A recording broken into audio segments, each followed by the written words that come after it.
Fifi Peters on SAFM. It's time for our Executive Lounge feature, and in the lounge this week, we do have the outgoing CEO of Exxaro Resources. They're a diversified miner and also the country's biggest supplier to Eskom, I believe. Now, the certain individual has been in the mining industry for over 20 decades, having worn quite a few hats in that time, including being president of the Minerals Council of South Africa. He has been at Exxaro specifically since around 2006. And as I said, he is outgoing, and we get to speak to him before he leaves. That's Mxolisi Mgojo, the outgoing CEO of Exxaro. Sir, good to see you again. We'll speak to you again, I suppose, is the more appropriate phase. When exactly is departure date? Well, Fifi, tomorrow. First of all, good evening, and I trust that you are well. I'm well. And thank you for the invite. Yes, tomorrow the board is giving me a farewell, and then on the 1st of July, I go on a 1-month holiday, and then end of July, it's all over. How are you feeling about tomorrow and the farewell? I mean, just looking at the career that you have had at Exxaro, how are you feeling about it?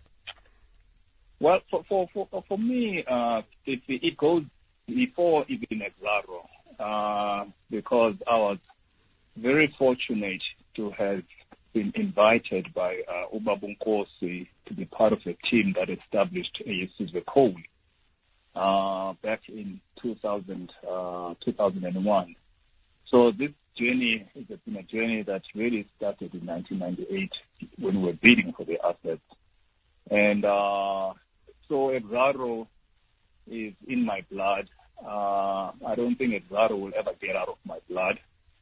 It is something that it is a journey that has really shaped a career which I never even envisaged would ever happen. I never envisaged myself ever being in mining without a mining background. So, yes, we have been very blessed as a company to have been able to, to build a business over the years.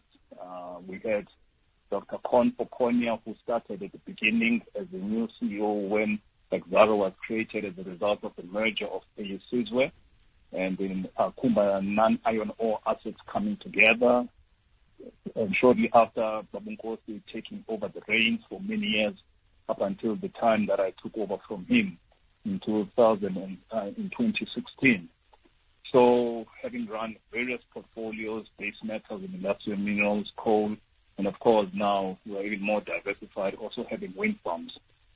So one has seen this business evolve, emerge, and we have been very, very blessed, I must say, that even in the toughest of times, we were able to survive various financial crises and other crises in terms of the pandemic.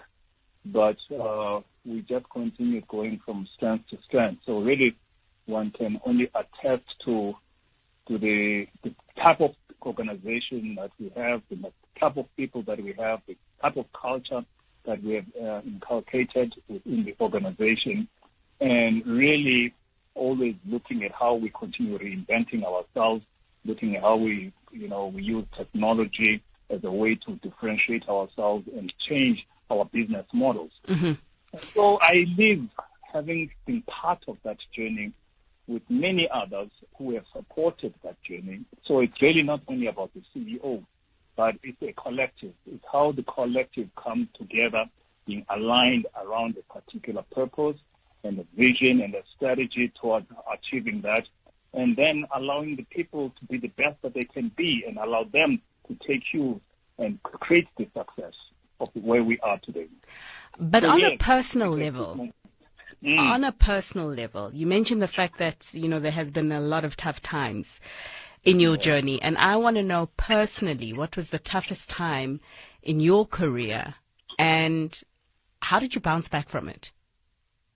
I think my toughest time in my career actually came before even the Exxaro being established. I have during my working career, I have been retrenched before, working in a foreign country. Where? When in the UK, when the .com bubble burst in 1991, when I was a software engineer.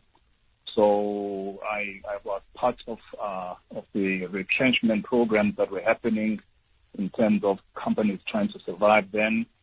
I have also dabbled as an entrepreneur in a business with some family where basically that was back in the mid-90s, and again there I almost bankrupted my family, almost lost everything.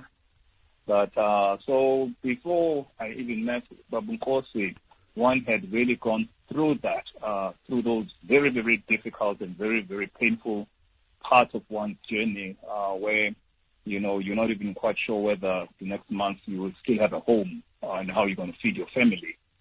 So it has been, it comes from that, but it's been one also of great, what I would say, game changer in one's life, because it is through those adversities that I think I could almost say a new part of me was born out of that, given the fact that I had to rely on a strength even bigger than my own. And that's when really my faith, my trust in God and how God turned my life around. And out of that, great opportunities and great blessings came as a result of that.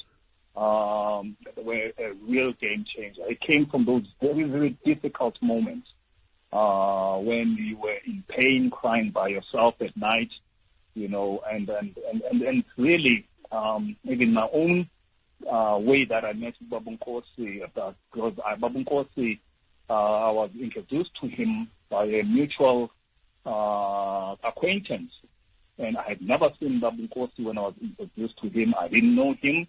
After introducing each other, within 15 minutes or so, he invited me to be part of a team that he was putting together to actually bid for these coal assets that at that time were being put together in a special purpose vehicle. And I just, when you look at that, what type of person would just invite a stranger, totally a stranger that they have never met before, who had no experience in mining, and just to invite them to take on such a venture. And that's when you start realizing that, no, there is a bigger power, there is a bigger force that is there directing your life in a particular direction. Sure. The question then becomes, what does it mean for you, and how do you respond to this? And how do you say these blessings, does it mean for myself to say, given this opportunity, how do I become also a blessing to others? Sure.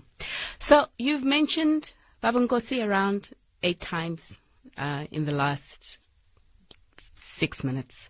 So you speak really highly of him. Sipho Nkosi, the former CEO of Exxaro. Now I think he's trying to fix the red tape mess in this country, having recently been appointed. But this is an individual you regard very highly, and it's the same individual whose, I suppose, seat you went in to sit at when he left Exxaro as CEO and made ways for you. And I'm wondering how you were feeling about that. I mean, did you ever experience imposter syndrome? Was there ever any fear as to, oh my goodness, how do I live up to the same reputation, or perhaps even bigger, that this man has left when you took over Exxaro in 2016? How did you deal with that?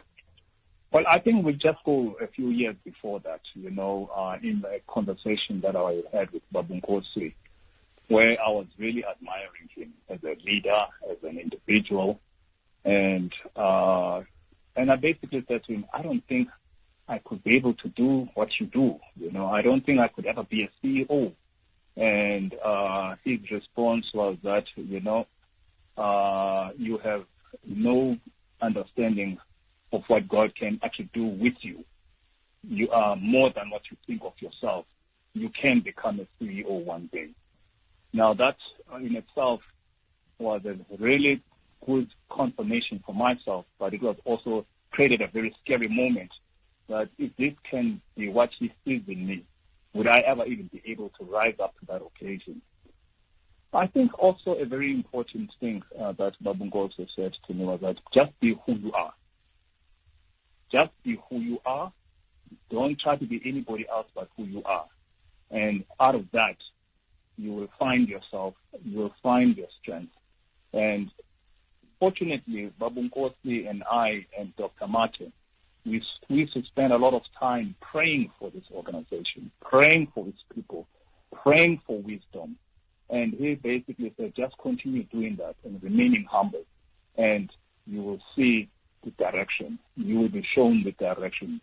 And therefore, and that's what we stuck to. And that's why, for me, I find it very difficult to even begin to think or imagine separating my spirituality from business and the success of the business. Because the hand of God, for me, is always in there, because that's the only source of wisdom and guidance and courage I can get from. All right. Knowing that I can rely on that source. All right. So yes, it is what I would say that, yes, you go in there scared, but I also know that I'm not alone on the journey. The CEO that prays. Mxolisi, thanks so much for your time. So I could go on with you, but unfortunately my time is against me today. Mxolisi Mgojo, the outgoing CEO of Exxaro. Tomorrow is his farewell party. Maybe Caldora and I will try and crash into that party. But yeah, in fact, he used to be a software engineer, also did a bit of investment banking, and is bowing out in mining for now. But he was our executive in the lounge today. The SAFM market update was